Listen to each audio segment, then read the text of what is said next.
guys, it's Bastian time, and welcome to Zelda News. I'm wearing the wrong shirt, just a second. There we go, welcome to Zelda News. I'm your host, Bastian. Let's get to that first story. So, of course, the biggest news this week was basically a roller coaster ride. So, what happens is, Operation Rainfall, which now sort of operates as a news site, now that they've succeeded in getting all of those games published. Well, they didn't. Who knows, really, whether they did or not. But now they're basically a general gaming website. Sort of specifically focused on Nintendo, but not always. But anyways, I digress. So basically, on their site, they had what they were saying was a press release from the Nintendo UK PR team. Or they didn't even say that. They just said it was a press release from Nintendo UK. And in the press release they printed in full basically said, so hey, the Wii U has the Wind Waker remake coming out, and you know, we know that there are a lot of people out there that have some opinions as far as what changes people might like to see implemented for the remake, and while we can't comment on whether any of these changes are going to be made, here are the most common things that we know of out there.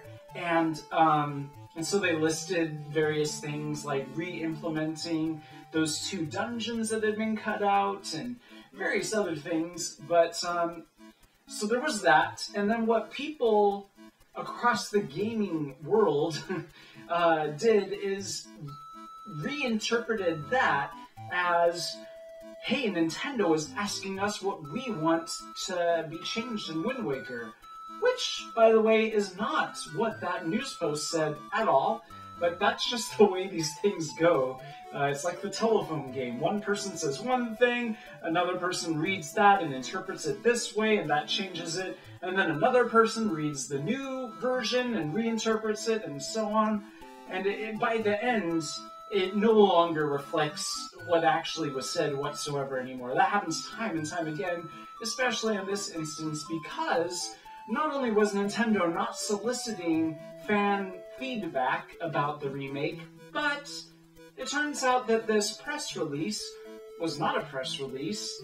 It was not from Nintendo whatsoever. It was from a company who Nintendo sometimes employs in the UK for being their PR team, but they're their own company, and they were talking only from their own vantage point as that company, not related to Nintendo whatsoever. So, So, no, Nintendo did not release any sort of press releases recently about Wind Waker remake for the Wii U, despite what you've heard. This is art drawn on a whiteboard by a school janitor.